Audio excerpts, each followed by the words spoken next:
জ্বালানি সংকটের প্রেক্ষাপটে বিকল্প শক্তির খোঁজে বড় সাফল্য। ব্রাজিল তৈরি করেছে বিশ্বের প্রথম সম্পূর্ণ ইথানল চালিত ইঞ্জিন, যা বিদ্যুৎ উৎপাদনেও সক্ষম। এই প্রযুক্তি শক্তি ক্ষেত্রে নতুন সম্ভাবনার ইঙ্গিত দিচ্ছে।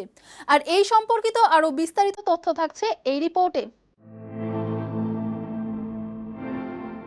বর্তমান সময়ে জ্বালানি সংকটের আবহে পেট্রোলের সঙ্গে ইথানল ব্লেন্ডিং এর বিষয়টি আলোচনার কেন্দ্রবিন্দুতে রয়েছে।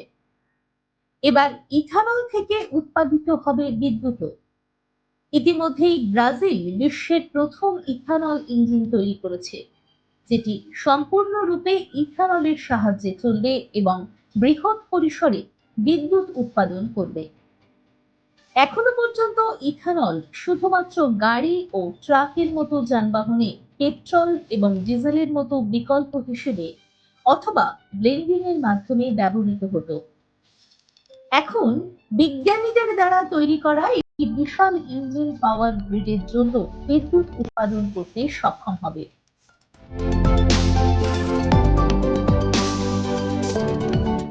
এই অসাধারণ প্রযুক্তি পাওয়ার গ্রিডে বৈপ্লবিক পরিবর্তন আনতে পারে। এবার আখ থেকে তৈরি হবে বিদ্যুৎ। এর নির্মাণ কাজের দায়িত্বে থাকা সংস্থাগুলির মধ্যে রয়েছে জ্বালানি কোম্পানি সুয়াপে এনার্জিয়া এবং ফিনল্যান্ডের বিখ্যাত প্রযুক্তি সংস্থা ভার্টসিলা।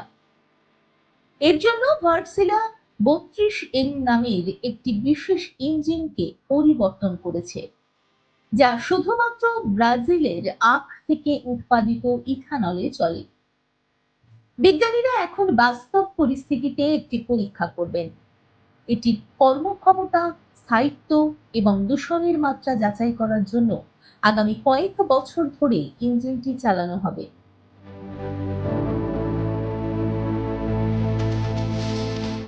ব্রাজিল বিশ্বের বৃহত্তম ইথানল উৎপাদক এবং গ্রাহক হিসেবে বিবেচিত হয়।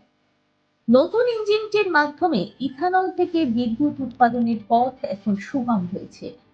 এদিকে ইথানল ইঞ্জিন সৌর বা বায়ু শক্তি উপলব্ধ না থাকলেও নিরবচ্ছিন্নভাবে গ্রিডে বিদ্যুৎ সরবরাহ করতে সক্ষম হবে।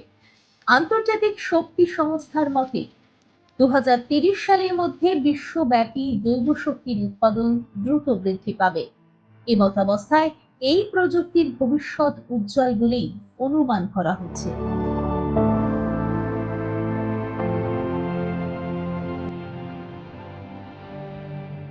দেখুন এই সময়ের তথ্য ও চিত্র প্রতিদিন রাত 9টায় ও সকাল 8টায় শুধুমাত্র চ্যানেল ওয়ানে।